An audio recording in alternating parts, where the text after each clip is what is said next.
lecture, vlog lecture et avis avec spoiler, avec révélation sur un livre.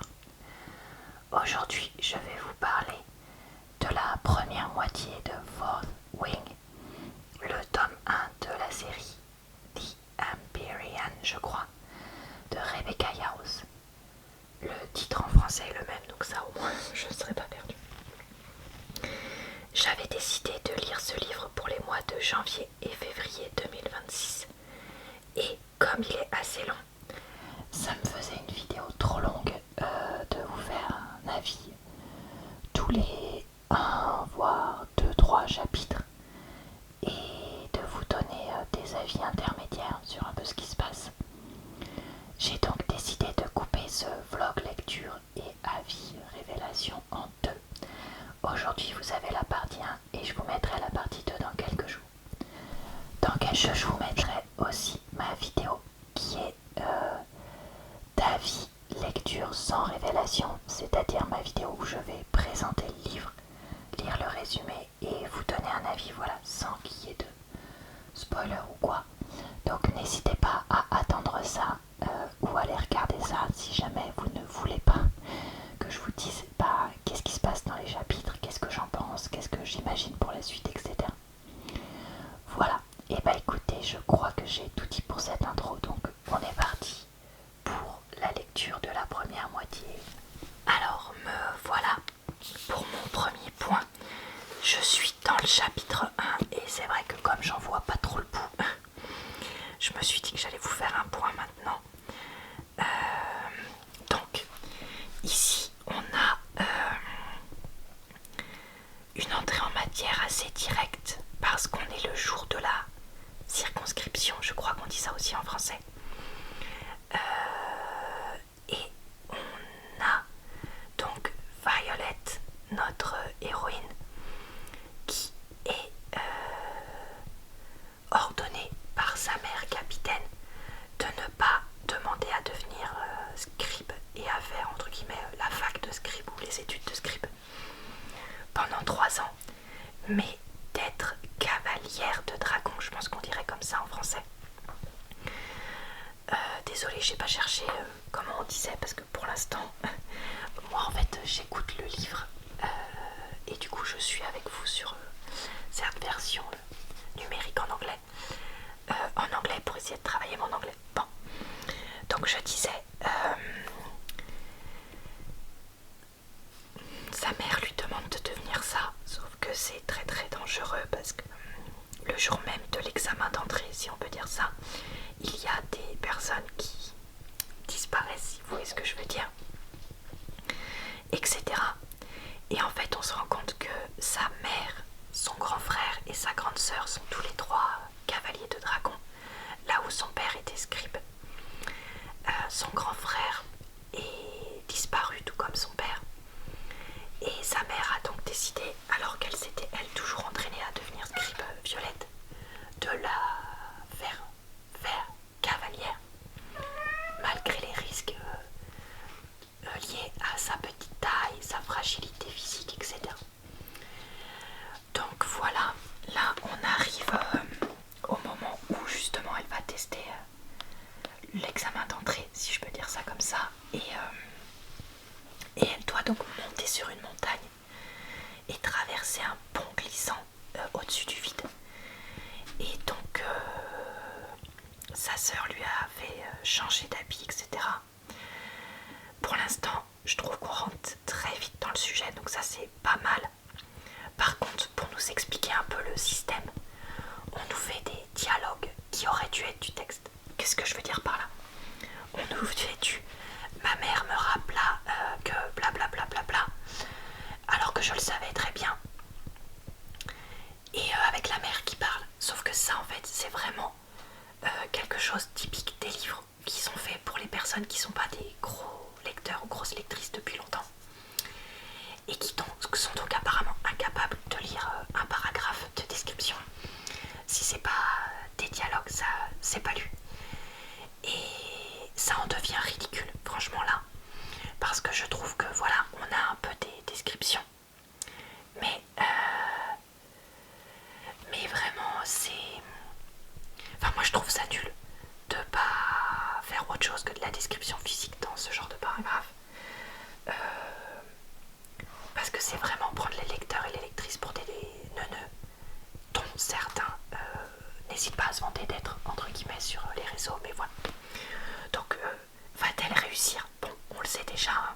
devenir cavalière, c'est le principe du livre. Guerrière à d'autres dragons, bref, peu importe. Mais comment est-ce que ça va se passer? Et ben on va voir. Alors, à la fin du chapitre 1, Violette arrive de même que les deux aspirants dragonniers en haut de la montagne. Et là, elle découvre des personnes qui sont d'autres années à l'école des dragonniers, des chevaucheurs de dragons, enfin bref. Et dedans, il y a qui? La personne que sa sœur avait dit, surtout, ne te mélange pas avec lui parce que son père était le chef de la rébellion qu'il a eu, blablabla, Xaden. Alors, malheureusement, ne pouvant éviter les spoilers sur les réseaux, même si je fais tout, mais alors tout, pour ne pas en avoir, sur les livres que je savais que je lirais potentiellement comme celui-là, je savais déjà que c'était un personnage important dans ce livre. Et je le dis parce que là je suis dans la vidéo, donc vlog, où je raconte quand même le livre. Je savais aussi que ça allait être, je crois bien, un amoureux, justement. Et donc, comme par hasard, il est là. Comme par hasard, c'est l'homme le plus beau qu'elle n'ait jamais vu. Vraiment, le mec ténébreux, brun, tout ça. Voilà, voilà. Bon, c'est ridicule de se taper justement un méga paragraphe de description là où d'autres trucs ne sont apparemment pas dits de l'être. Mais bon, bref. Et il se met à méga pleuvoir. Et donc, une des personnes avec qui Violette avait parlé glisse et tombe. Et là, on sait que Violette, qui avait récupéré des vraies chaussures peu glissantes, des bottines antidérapantes, en a échangé une avec sa voisine de devant, avec qui elle avait parlé. Donc voilà, comme je dis, je sais déjà qu'elle va réussir le test. Et c'est marrant parce que le gars qui est tombé, je sentais dès le début, dès qu'il a ouvert la bouche, qu'il allait claquer. C'est vraiment... je sais pas, j'ai su que ça allait être lui, quoi. Mais bref, voilà, écoutez, on verra ce qui se passe dans la suite de l'histoire, tout simplement. Pour l'instant, c'est pas le livre de tous les temps, mais c'est vrai que ça se lit facilement, donc je peux comprendre que ça plaise à beaucoup. Et il y a un côté, c'est vrai, un peu intense dès le début, qui pareil, je comprends peu plus. Alors, j'ai terminé le chapitre 2, dans lequel notre héroïne réussit à traverser donc le pont. Je ne suis pas surprise, mais par contre, elle y voit un garçon, Jack, qui se met à pousser un autre candidat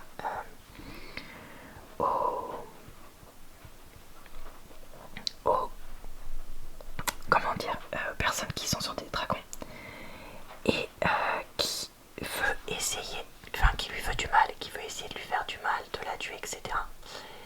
Et donc je sais pas trop ce qui va se passer là, parce que je me dis, est-ce que il va réussir à au minimum lui faire un peu de mal, ou est-ce que ça va être Xaden, le anti-héros, etc. Enfin voilà, je suis un peu perturbée.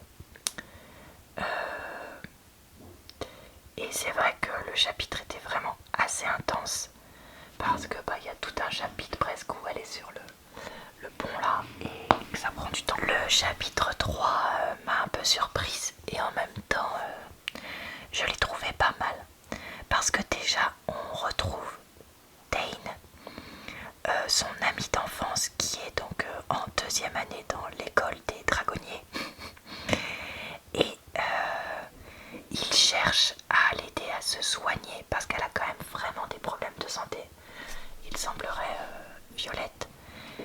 Et après il cherche à l'emmener chez les scribes, sauf qu'il est obligé de s'incliner en apprenant que c'est la mère générale de Violette qui a décidé de tout ça. Et ensuite il fait en sorte de la mettre dans son équipe entre guillemets d'aspirants dragonniers.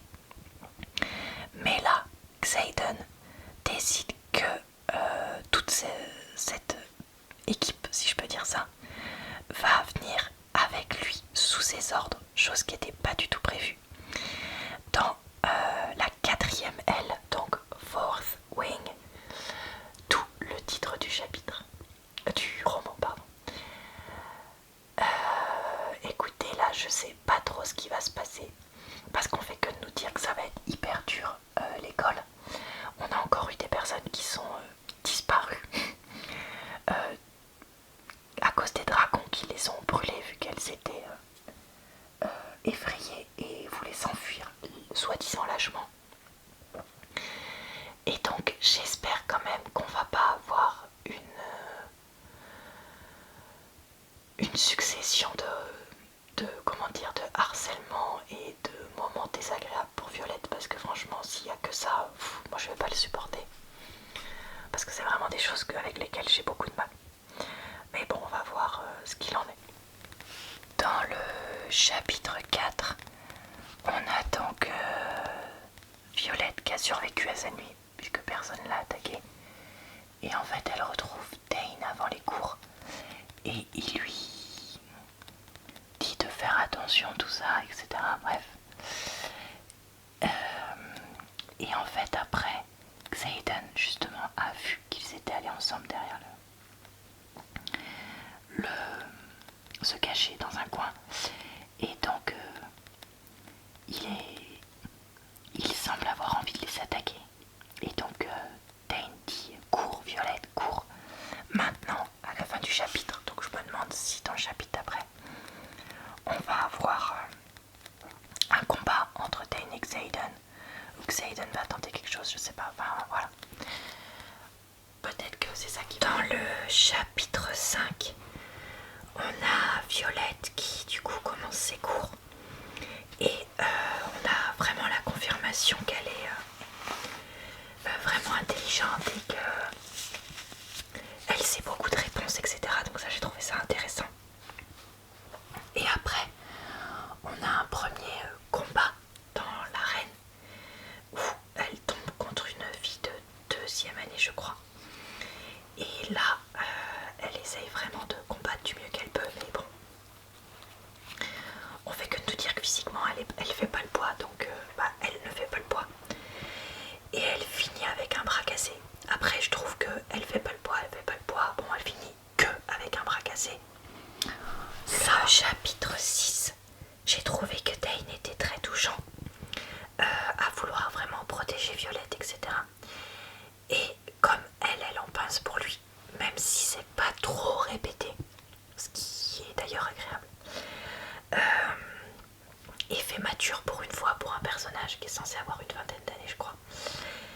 Là, lui, je commence à me demander, est-ce que lui aussi il a des sentiments pour elle, ou est-ce que c'est juste qu'il est très proche, enfin bref, etc. Il continue à vouloir l'envoyer chez les scribes, je sais plus, et j'ai trouvé toujours ça super. J'ai vraiment aimé d'en apprendre plus un peu sur les pouvoirs des dragons. Donc là on nous parle des pouvoirs soigneurs de certains, vraiment plus, sous-entendu réparer les os cassés, etc. Même si ça fait vraiment très mal. Et à la fin j'ai vraiment aimé le journal de son frère que sa sœur lui a elle-même transmis. Et j'ai vraiment envie d'en savoir plus sur ça. Est-ce que... Enfin, voilà, on nous dit qu'il est mort, etc. au combat, mais est-ce qu'il est vraiment mort? Des fois je me pose la question.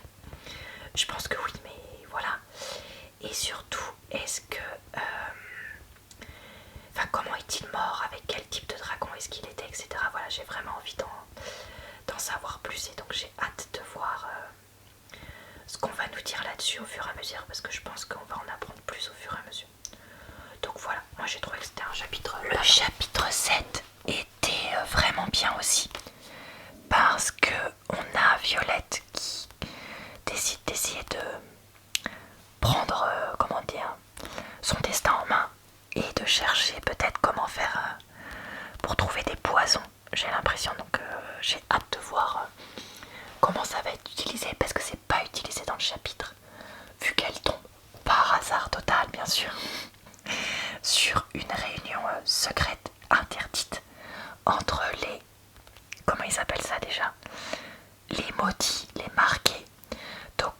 les enfants de ceux qui avaient voulu faire une rébellion contre l'Empire.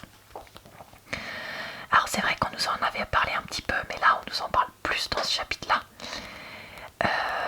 Et justement on les voit en train de réfléchir qu'ils aimeraient bien, comment dire, s'occuper de Violette. Et là c'est Xaden qui dit non non, c'est moi qui vais gérer Violette. Vous vous occupez de vos oignons. Et il y en a un qui dit ouais mais franchement faudrait la tuer comme c'est pas sa mère avait ordonné de tuer nos parents. Et justement ils répondent et pour une fois il y a une intelligence dans ce genre de livre. Comme je dis encore une fois, tourner plus jeune public. On dit non, on va justement pas reproduire ce que eux ont fait, c'est-à-dire de faire porter aux enfants la faute des parents. On va être mieux que ça, on va la gérer, mais on va pas juste la tuer direct, boum, comme ça. Et ça, je trouve ça vraiment bien et vraiment intéressant.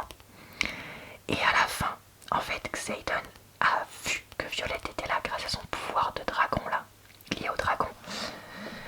Notamment, désolé, il y a mon portable qui a fait du bruit, le pouvoir des sombres. Et ça, c'est pareil, je trouve ça trop intéressant, j'ai trop hâte d'en savoir plus.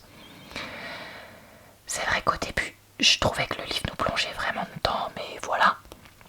Là, je me prends vraiment au jeu. J'en suis à un cinquième, je pense, du livre. Et ouais, je me prends au jeu quand même avec l'histoire, etc. Et je trouve que c'est pas si mal écrit. On va voir comment ça évolue, hein. Mais voilà, je commence à comprendre pourquoi il est si populaire. Et c'est d'ailleurs pour ça que je voulais quand même essayer de le lire. Alors, pour les chapitres 8 et 9, on a Violette qui fait donc les entraînements au combat avec donc différents adversaires. Et en fait, elle arrive grâce à son intelligence qu'on nous a vantée à deviner contre qui elle va tomber. Donc elle les empoisonne avant pour pouvoir gagner. À un moment, Jack se moque d'elle. Et là, elle décide de faire ce que Xaden lui a dit, c'est-à-dire lui jeter des dagues quasiment à la tronche pour le calmer. Et donc on a Dane qui dit oh là là, mais non, pourquoi tu fais ça? Je t'avais dit de pas faire ça, gna gna gna. Et en fait, à la fin du chapitre 8, comme elle a empoisonné trop vite un de ses adversaires, elle se retrouve sans adversaire. Et là, Xaden dit moi je vais me battre contre elle. Et en fait, il la désarme au fur et à mesure pour lui montrer qu'elle est impuissante et pas prête. Et lui dire qu'il faut qu'elle se batte justement pour de vrai, parce que sinon elle pourra pas réussir après. Et ça, je suis assez d'accord avec lui. Et il dit que Dane la tire vers le bas, sous-entendu fait tout pour la surprotéger, etc. Et que c'est pas bon, ce que je suis d'accord aussi. Et après, elle voit Dane qui lui dit encore une fois oh là là, si seulement t'allais chez les scribes et tout. Oui, mais non, elle a dit non, Dane, il y a un moment, tu nous saoules. Donc il est mignon, mais franchement, il commence à gonfler. Dans le chapitre 10, on découvre le parcours d'escalade qu'elle doit faire, enfin qu'ils doivent tous faire, pardon, pour montrer leur agilité au dragon. Et j'ai trouvé ça vraiment pas intéressant, parce qu'en fait on nous décrit des trucs mais qu'on voit pas. Et ça, je trouve que ça manque dans un livre comme ça, de pas avoir un schéma au début du livre du truc, parce que là vraiment ça rend ça inintéressant et lourd. Elle galère comme les autres à certains endroits, et en fait il y a un de ses camarades de section qui avait hâte de le faire, etc. Et là il y a un dragon qui passe au-dessus et ça déconcentre cette personne qui tombe et qui meurt. Et donc là, comme elle l'aimait bien, Violette, elle est toute tristounette et tout ça, elle tombe sur Xaden et d'autres gars, des enfants de rebelles, pardon, qui rentrent justement d'une excursion non autorisée et tout, alors qu'elle essaye de faire le deuil de cette personne. Et là, franchement, elle a une réaction un peu insupportable où elle fait oh là là, franchement, quand même, c'est tellement dur, les morts et tout ça, machin. l'enfant Xaden, n'oublions pas que lui, ses parents ont été tués à cause de la rébellion, hein. Donc franchement, s'il y a bien une personne devant qui tu devrais avoir un minimum de dignité, c'est celle-là. Et lui dit non mais je fais exprès de te laisser en vie pour que tu me prouves que justement tu n'es pas une moins que rien, etc. Et donc il la remet clairement en place.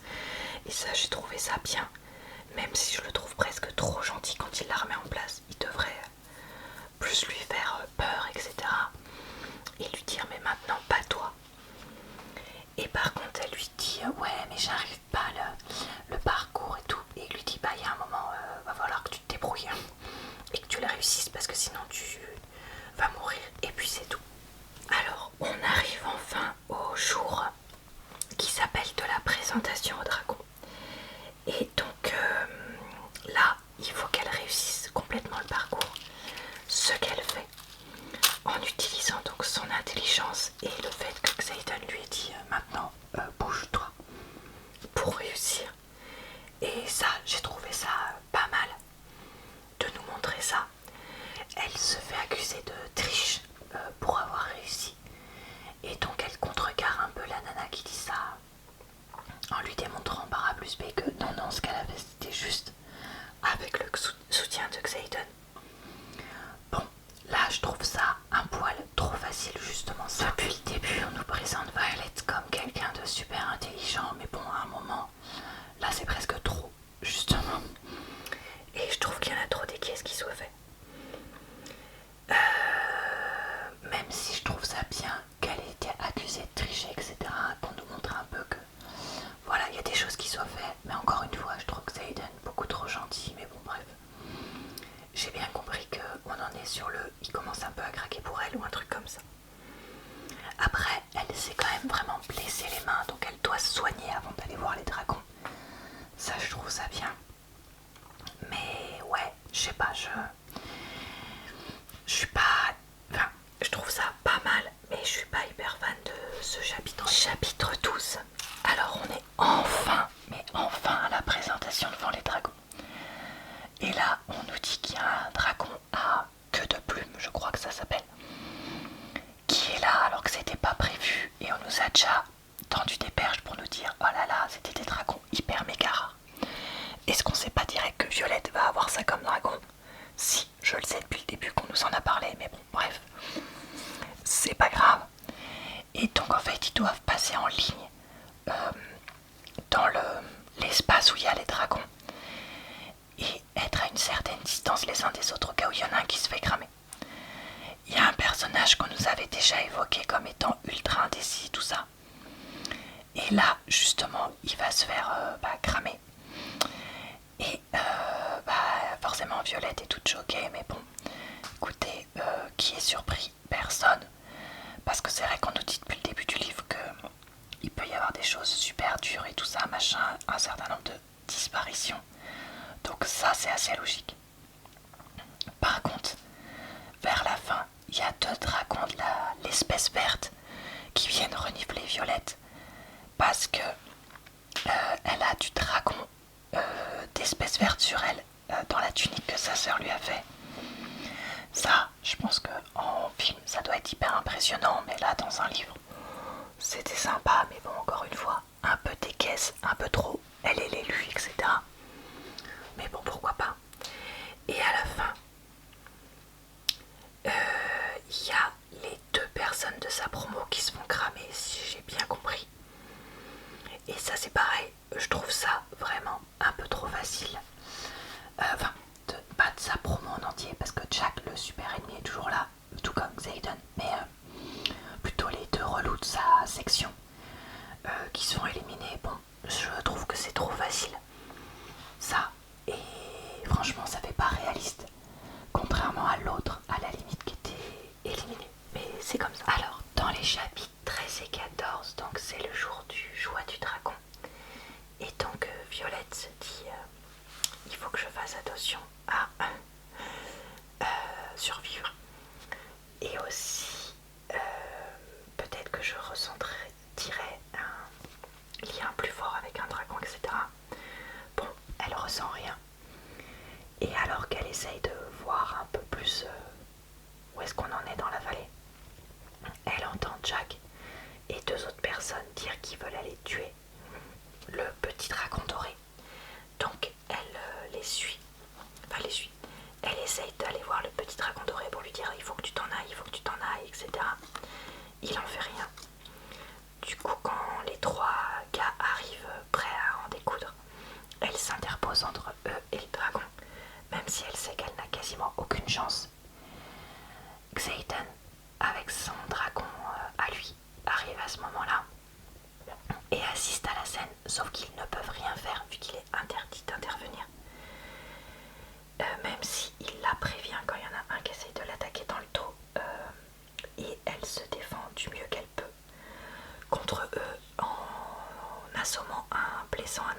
semble pas savoir voler, faire du feu ou avoir des griffes.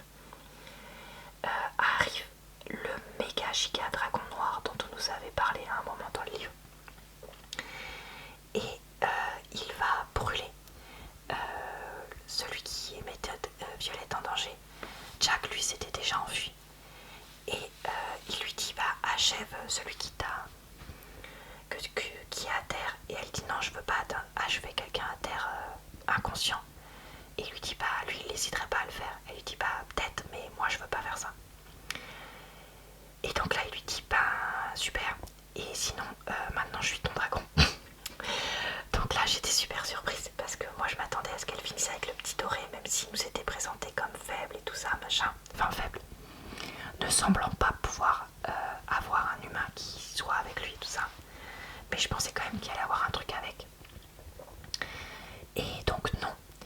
Et donc elle lui dit bah c'est pas possible machin, vu que c'est le dragon présenté comme quelqu'un qui veut pas avoir de comment dire d'humain qui soit avec lui tout ça machin. Mais il lui dit bah si allez tu viens on y va. Et donc elle réussit avec de l'aide à monter sur son dos et il commence à voler, sauf que là elle tombe parce qu'elle ne réussit pas à rester sur son dos. Donc que va-t-il se passer? Bah je pense pas qu'elle va mourir, donc il va y avoir un truc qui fait que en gros il la récupère. Qu'est-ce qui va se passer pour le doré? Je ne sais pas. Est-ce que son ami a réussi à trouver un dragon? Je ne sais pas. Est-ce que Jack va enfin se faire dézinguer? Je ne sais pas. Pourquoi Xaden a essayé de l'aider? Est-ce que c'était pour régler la dette qu'il avait avec elle? Je ne sais pas. Mais bref, beaucoup de questions se posent. Dans le chapitre 15, on a donc la fin du du choix des dragons.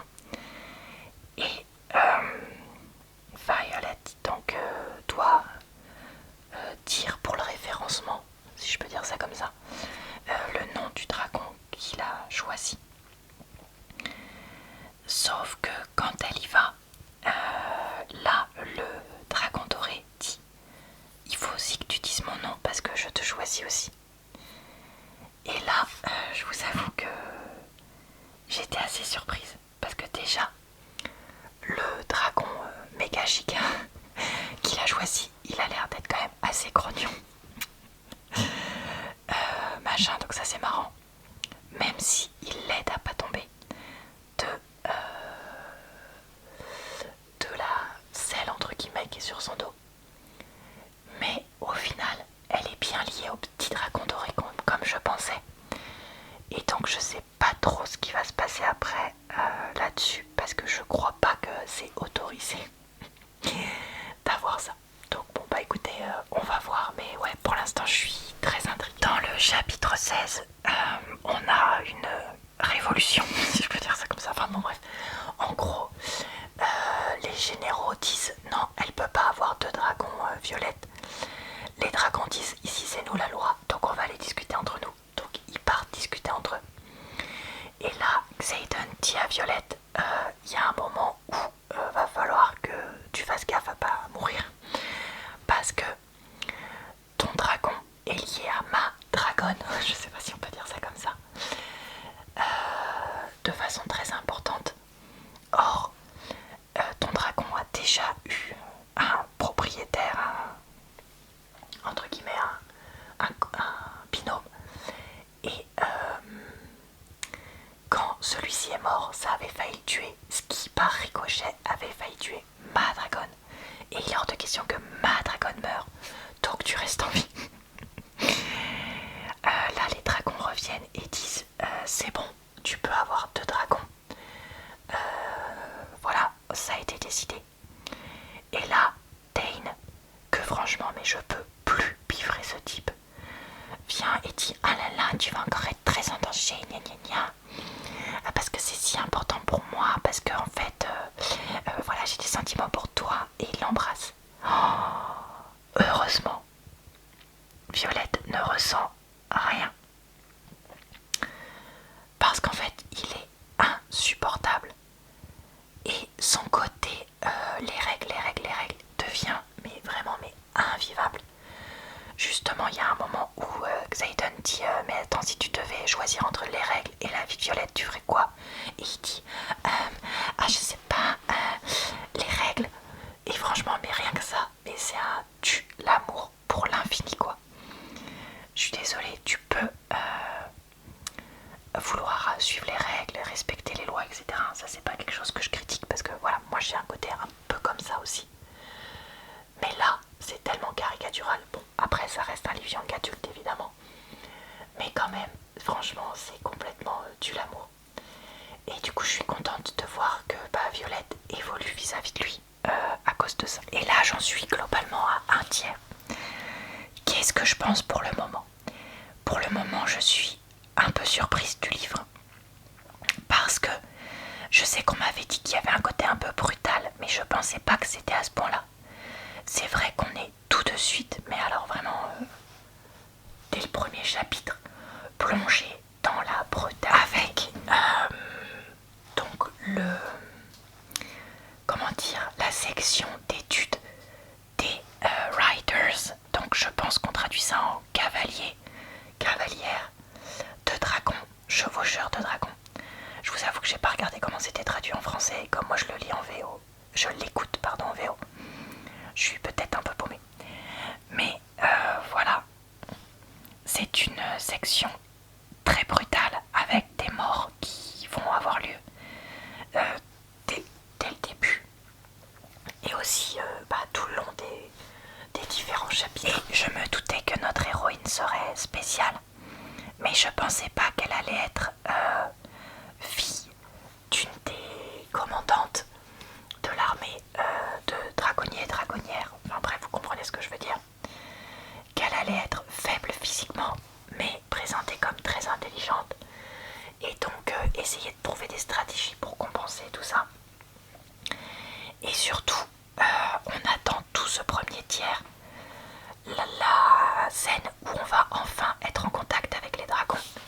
Et de savoir, va-t-elle se lier avec un des dragons? Si oui, lequel? Qu'est-ce qui va se passer? Pour l'instant, j'aime pas si mal le livre. Il y a des choses que j'aime bien, d'autres que j'aime moins. J'aime le côté intense de l'histoire avec les scènes qui s'enchaînent un peu sans temps mort, etc. J'aime que Violette soit différente, sous-entendu peut-être avec des soucis de santé. J'aime qu'elle soit présentée comme intelligente. J'aime bien me demander ce qui va se passer, qui va être le prochain mort, mais en même temps la voir avec de la compassion et me dire que peut-être qu'elle va s'endurcir. Et j'aime beaucoup le personnage de sa sœur quand on l'a aperçu. Voilà, globalement, je n'aime pas son meilleur ami. J'ai oublié son prénom, mais le nom de famille c'est... Non, si, son prénom c'est Dane. Lui, je peux plus le piffrer.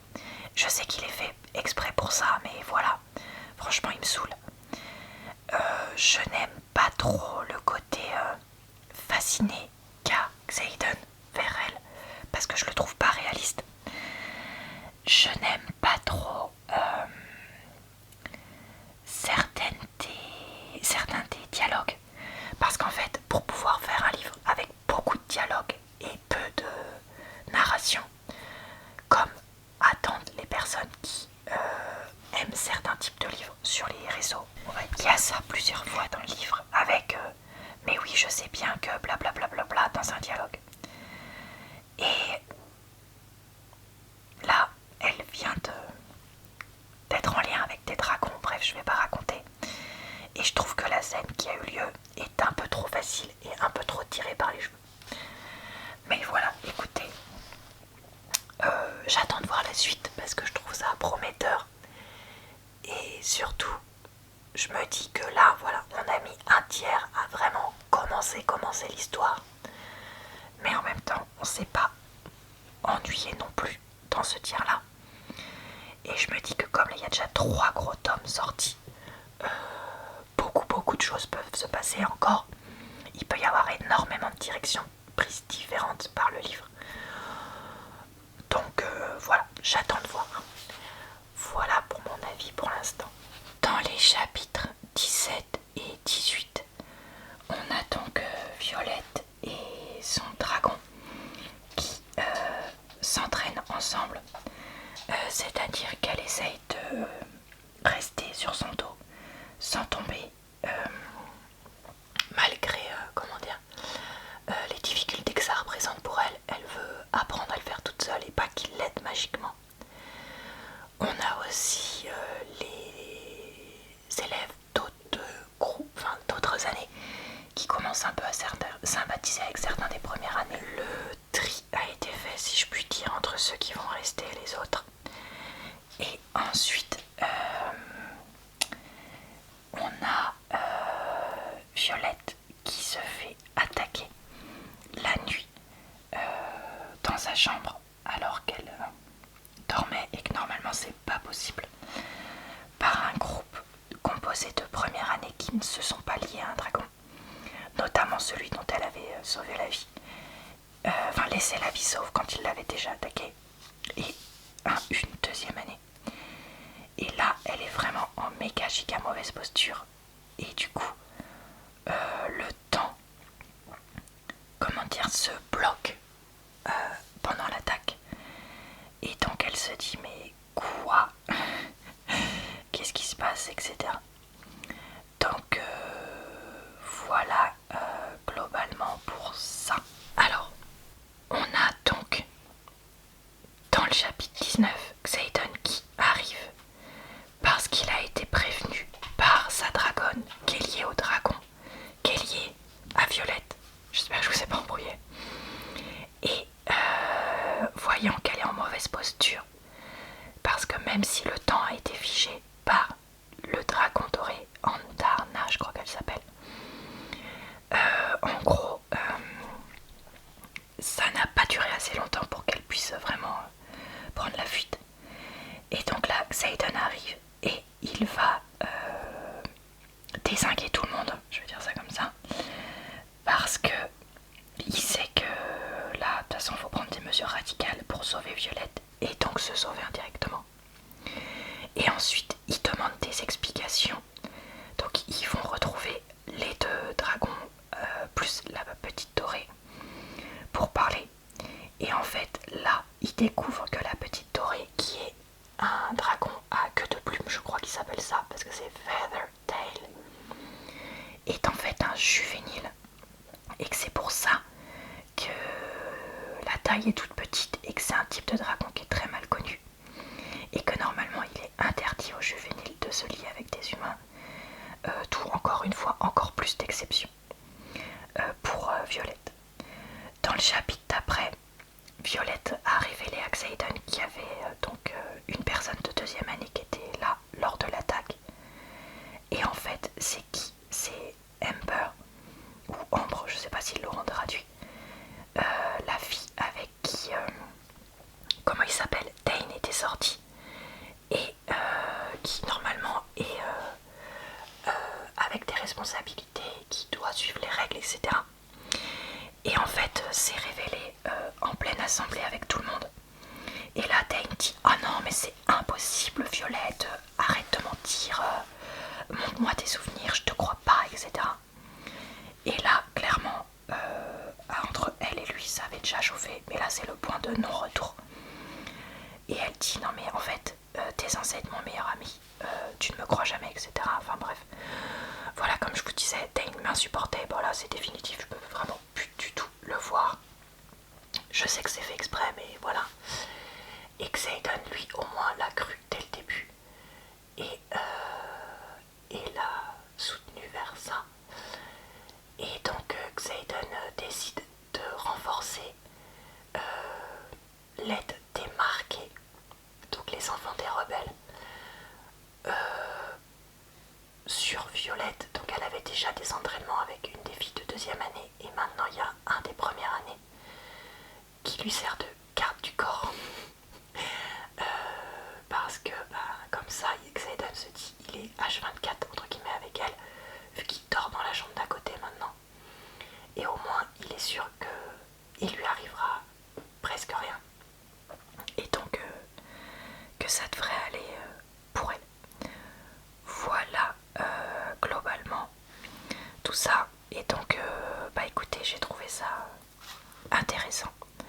Parce que ouais, on a Violette qui quand même petit à petit dit que elle le trouve sacrément beau gosse, Xaden, et qu'elle est attirée par lui. Mais en même temps, elle veut pas que ce soit le cas. Mais en même temps, elle est forcée de reconnaître qu'elle n'est pas du tout attirée par Dane dès le début qu'il l'a embrassée. Donc ça c'est pareil. Je me dis que ça peut être intéressant. Voilà pour tout ça. Et voilà, cette vidéo est maintenant terminée. Comme je vous ai dit, j'ai fait que la première moitié, donc la deuxième arrive très vite. Je vous retrouve sur ma chaîne pour d'autres types de vidéos d'ici là, mais également sur ma chaîne secondaire et